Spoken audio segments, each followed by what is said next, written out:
which we have both treasured in Augustin. We have never had an argument of any kind. People find that hard to believe, but it is true. However, if you knew him, like I know him, you would understand why that's possible. We met in a choir rehearsal in Australia, a long time ago. There were 34 people in the choir, and nobody knew anybody. I didn't know anybody there.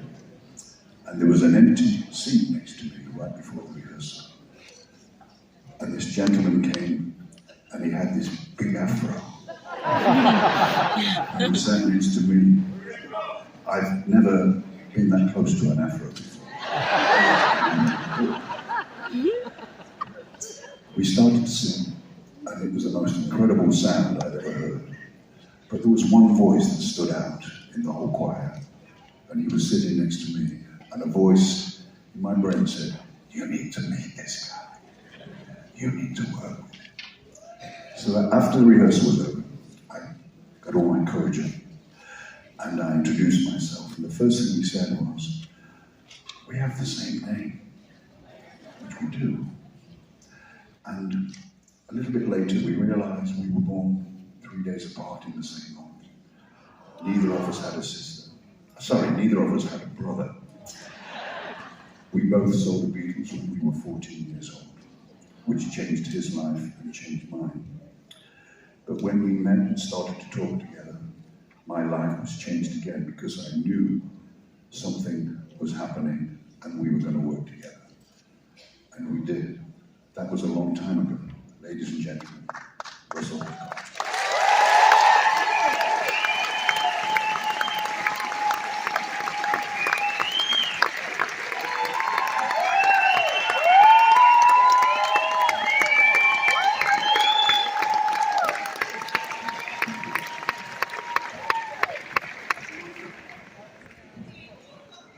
Wasn't that a beautiful song, ladies and gentlemen?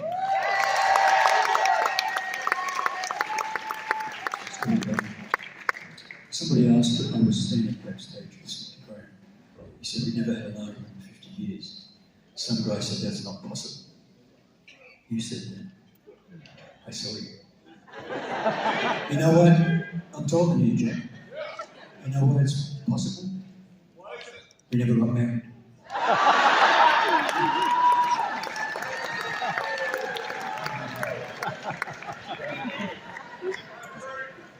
Dude, may I speak?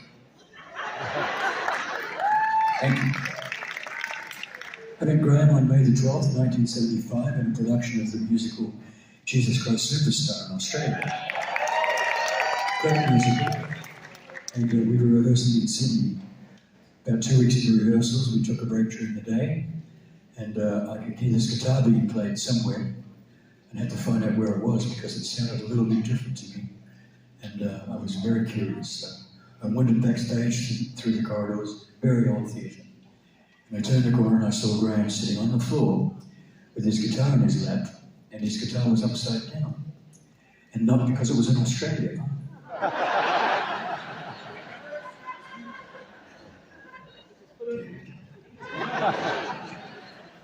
He was playing something that was very interesting to me, and he was singing this beautiful melody over the chords.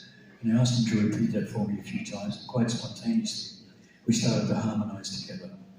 And we thought, oh, that sounds pretty good. And the very next day, at Graham's insistence, we began working together.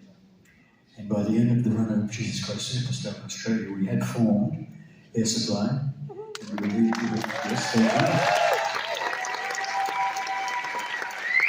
you. We released the record, and at the time we had the #1 single in Australia. And for those of you who don't know what a single is, it's a small piece of black plastic.